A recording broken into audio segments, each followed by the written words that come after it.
Hello, hello, hello, hello. Hope you all are having a fabulous day. Today, I want to talk about identity. Identity is really how we see ourselves, how we show up, what our characteristics are, what our ways of being are, how we see ourselves. It's basically all the beliefs that got passed down from childhood all the way up till the present that we personally adapted, right? And if I could just share with you a few of identities that I had, there are some identities that we have that are positive, like, ooh, I'm really driven. Okay, that's positive. I have a lot of emotional intelligence. I'm very good in conversation, or I'm a very friendly person. Characteristics that we would view as positive, right?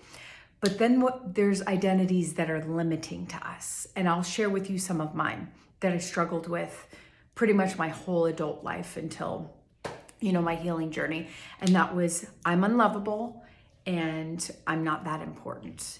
And these identities were actually holding me back in life. So even though I had some good identities in there, identities meaning the beliefs that I held in my subconscious mind or soul that really, and if you're thinking, oh, I don't have anything like that, let me just tell you, after working with many people and developing this inner work, you may not be aware of all the identities that you hold, but we all have them. Like, we all hold limiting beliefs. Now, some of us have done a lot of work on them and we've chipped away at those limiting beliefs, but most of us have not even begun to tap into it. And really, you don't get this feedback until you're in your healing journey, until someone goes in the process with you of discovering what these are. And there are some things you could do on your own, like, for instance, looking at the results you have in your life. You can find a limiting belief by just looking at the areas of your life where you have not been successful in creating something. Okay?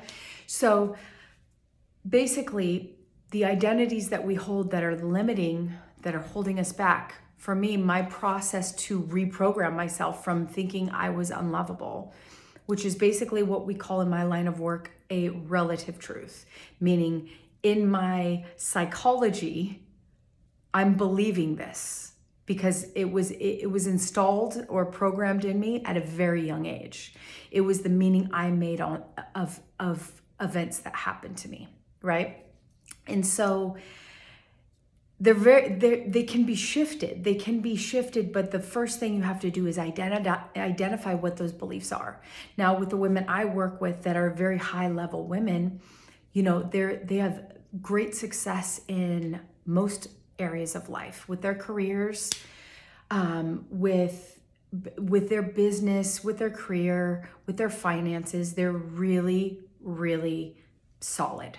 However, in their interpersonal relationships, this is where they struggle.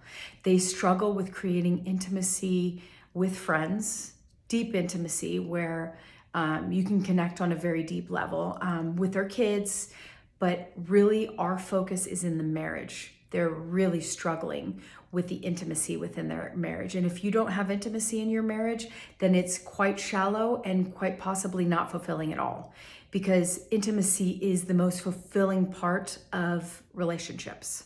So if you struggle with intimacy, then you have a relationship issue. So our process is really to get very clear on what those identities are. Who do you think that you are? Who do you say that you are? Because that's really the only thing that you need to look at. And yes, we will get feedback from others. If you have people in your life, if your spouse is asking you to open up, is asking you for more, or maybe you could just feel it from them that they want more from you, then you know that you're missing the mark somewhere.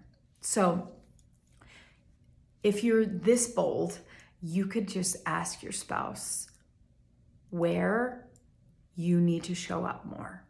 And if they are generous, they will most certainly share this with you, but just be bold enough to ask them, like,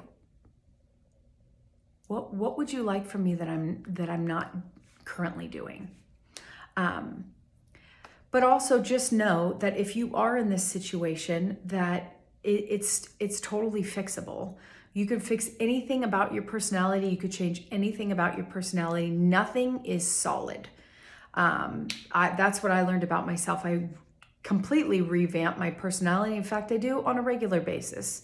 I find those little tweaks and things that I want to change, and I change them because I know the process of doing that. So if you want more info on this, reach out to me, and I hope you have a fabulous day.